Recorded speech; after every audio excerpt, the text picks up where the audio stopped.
Shalom, perkenalkan nama saya Mekarni Halina Lupa dengan NIM 2114201065. Saya dari Fakultas Keperawatan Universitas Pembangunan Indonesia yang ada di Manado. Saya dari kelas A221.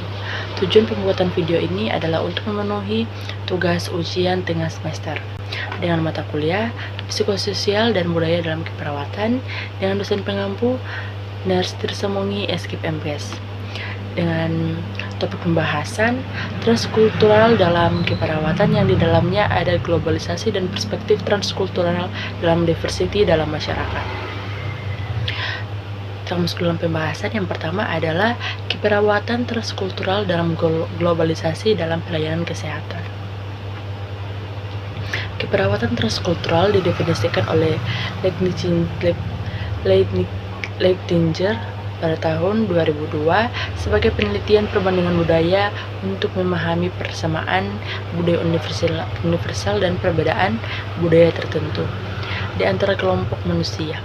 Tujuan keperawatan transkultural adalah bentuk pelayanan yang sama secara budaya atau pelayanan yang sesuai pada nilai kehidupan individu dan arti yang sebenarnya. Dan pembahasan yang kedua adalah diversity dalam masyarakat.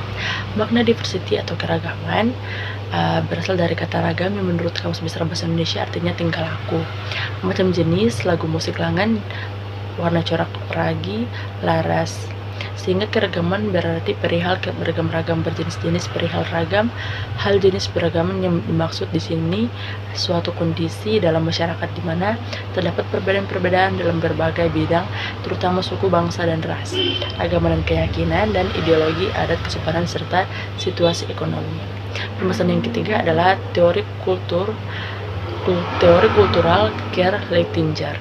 Yang pertama itu ada care, yang kedua caring, yang ketiga kebudayaan, yang keempat cultural care diversity atau perbedaan perawat kultural, yang kelima cultural care universality atau kesatuan perawat kultural.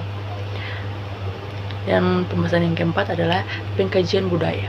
Prinsip-prinsip pengkajian budaya adalah jangan menggunakan asumsi, jangan membuat stereotip, bisa terjadi konflik, misal orang Padang pelit, orang Jawa halus.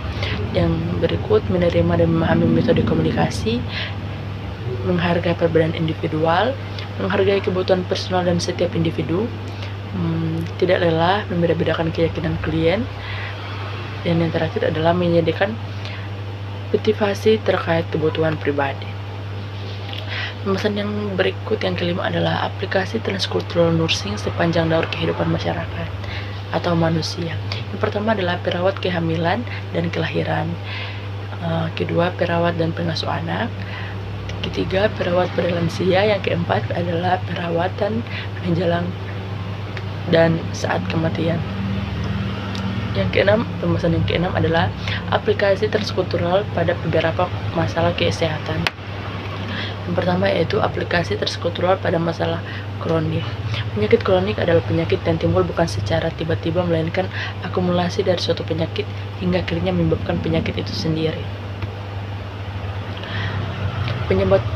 Pengobatan terhadap penyakit kronik yang telah dilakukan di masyarakat saat ini amat beragam. Tidak dapat dipungkiri bahwa sistem pengobatan tradisional juga merupakan sub-unsur kebudayaan masyarakat sederhana yang telah dijadikan sebagai salah satu cara pengobatan. Dan yang kedua adalah aplikasi transkultural pada gangguan nyeri.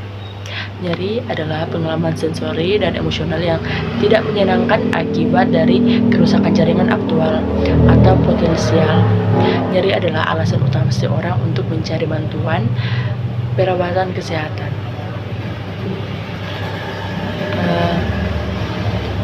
Yang berikut adalah latar belakang budaya pasien adalah sebagai berikut. Yang pertama adalah dengan membatasi gerak dan istirahat, B. mengonsumsi obat-obatan tradisional, C. dengan pijat atau semacamnya. Yang berikut ada aplikasi transkultural pada gangguan kesehatan mental. Berbagai tingkah laku luar biasa yang dianggap oleh psikiater berat sebagai penyakit jiwa ditemukan secara luas pada berbagai masyarakat non-barat.